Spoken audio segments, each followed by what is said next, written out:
Muy buenos días a todos, junto a mis compañeros Elin Brandt, Macarena Arellana, Matías Pérez, Javier Rodríguez y quien les habla, Josefina Eróstica. Vamos a presentar nuestro ABP número 3 sobre cetoacidosis diabética.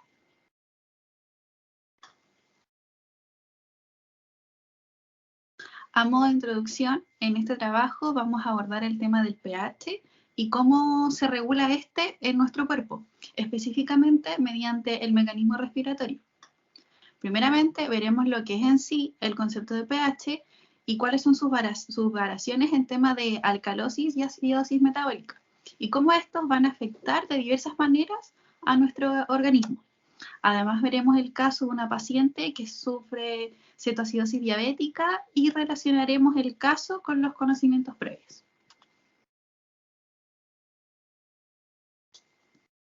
A modo de objetivo general, en el siguiente trabajo, caso clínico, vamos a conocer y explicar los siguientes objetivos específicos para comprender una cetoacidosis diabética.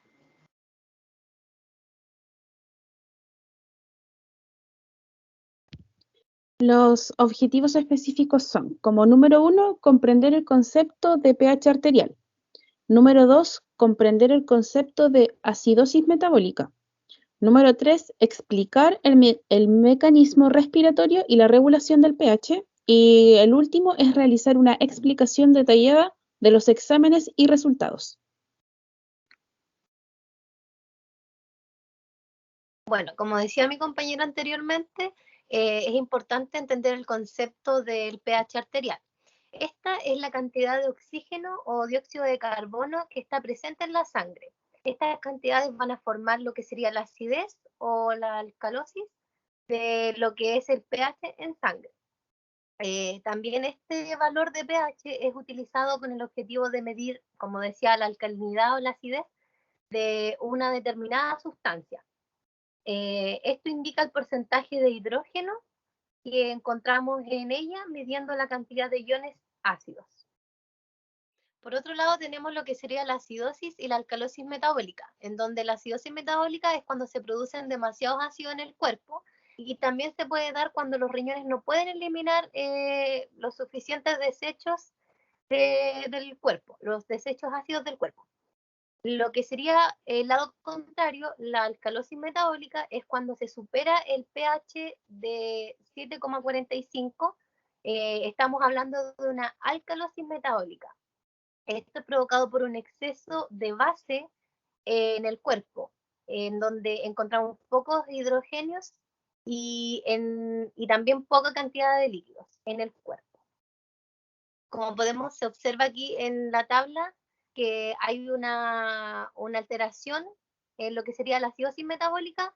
Se ve alterado el bicarbonato, disminuye el bicarbonato. En cambio, la alcalosis aumenta. El pH también se ve afectado, como podemos ver en las flechas que nos van indicando.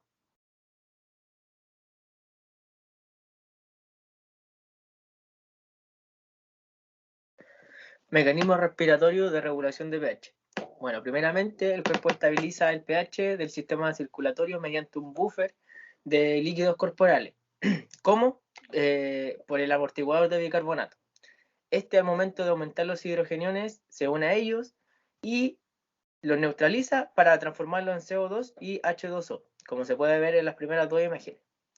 Luego el CO2 se dirige a los pulmones mediante la vía sanguínea como bicarbonato, y en el pulmón se une a un hidrogenión mediante una enzima llamada anhidrasa carbónica, la cual hace que se transforme en CO2 y en agua. Estos se eliminarán por el intercambio gaseoso de CO2 y O2 en la inspiración y la respiración. Cuando ingresa el O2, se une a la hemoglobina, eliminando el hidrogenión, para que posterior a esta eliminación del hidrogenión se una al bicarbonato para ser transportado al pulmón nuevamente. Otra manera de que el CO2 llegue a los pulmones es que la hemoglobina, al liberar el O2 en los tejidos, el CO2 se adhiera a esta, formando una carbohidroxihemoglobina, la cual se va a transportar por el torrente sanguíneo y va a volver al pulmón a hacer el proceso que ya se había dicho anteriormente. Caso número 2. Bueno, tenemos una mujer de 45 años con diabetes mellitus tipo 1 desde hace 15 años, que hace 3 días, antes de su ingreso al hospital, comenzó con un malestar general, con dolor abdominal de tipo cólico, diarrea y vómitos. Por deterioro en su nivel de conciencia fue llevada a urgencias.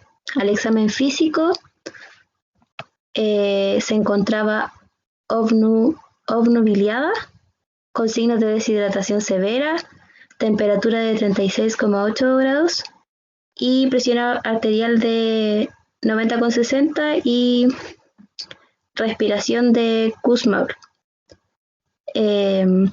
Los datos de su ingreso en el laboratorio fueron de su glicemia de 750 miligramos por decilitro, su bicarbonato de 4 milimoles por litro, su pH de 6,96 milimoles por litro y con diagnóstico de cetoacidosis diabética, la paciente fue tratada con insulina, suero fisiológico y cloruro de potasio.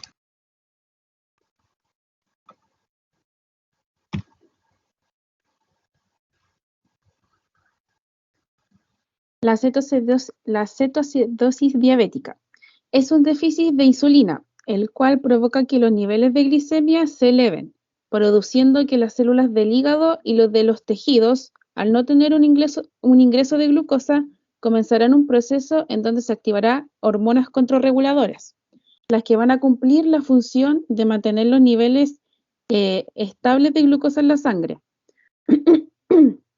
En este caso, el hígado va a sintetizar las reservas de glucosa o glucógeno para la regulación, pero como esto no funciona, el hígado va a poner en marcha el proceso de formación de glucosa a partir de otros elementos que no sean carbohidratos, como por ejemplo el glicerol, el lactato o aminoácidos.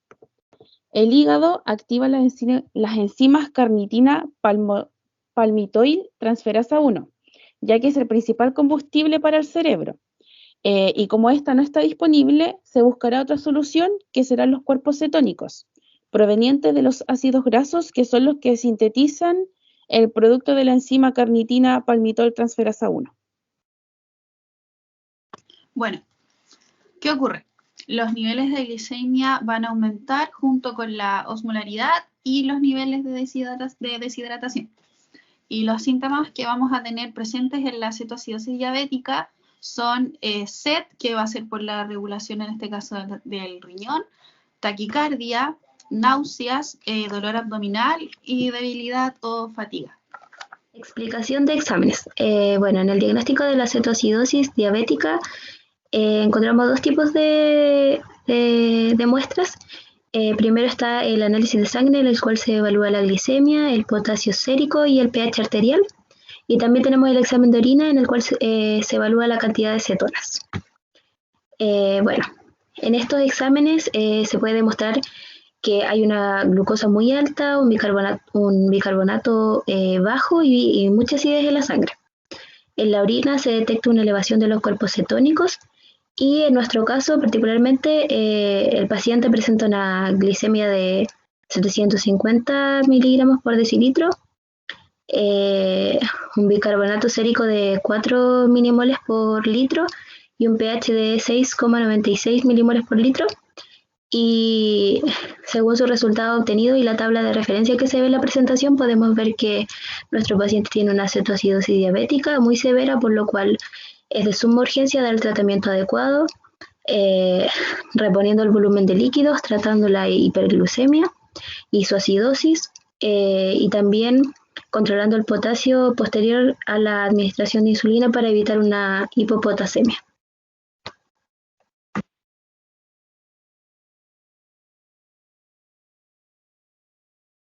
Como conclusión, ya sabemos que el sistema respiratorio permite controlar la presión parcial del dióxido de carbono en los pulmones y también en los riñones permite ajustar la concentración de bicarbonato en el plasma. Los pulmones y los riñones regulan la presión parcial del dióxido de carbono y la concentración de bicarbonato, respectivamente, lo que permite mantener el pH de la sangre dentro de los valores normales. Estos órganos pueden compensar eficientemente y en cuestión de minutos los cambios bruscos de pH, Modificando la frecuencia respiratoria se puede variar la concentración del dióxido de carbono disuelto en la sangre y corregir así las desviaciones de pH. Sin embargo, su capacidad para compensar estas alteraciones es limitada. Si el pH de la sangre cae por debajo de 7.35, se produce una acidosis y si sube por encima de 7.45, se produce una alcalosis. En el caso de la cetoacidosis diabética, lo que ocurre es que el cuerpo empieza a descomponer la grasa demasiado rápido. El hígado convierte la grasa en un impulsor llamado cetona que hace que la sangre se vuelva más ácida, provocando un desequilibrio y una descompensación a nivel multisistémico. Además, como grupo nos dimos cuenta de que la importancia de saber los signos y síntomas de la cetoacidosis para evitar algún daño que comprometa la vida del paciente en un futuro y que también, además de todo eso, hay que prestar más atención en aquellos pacientes que presentan una patología base como la diabetes.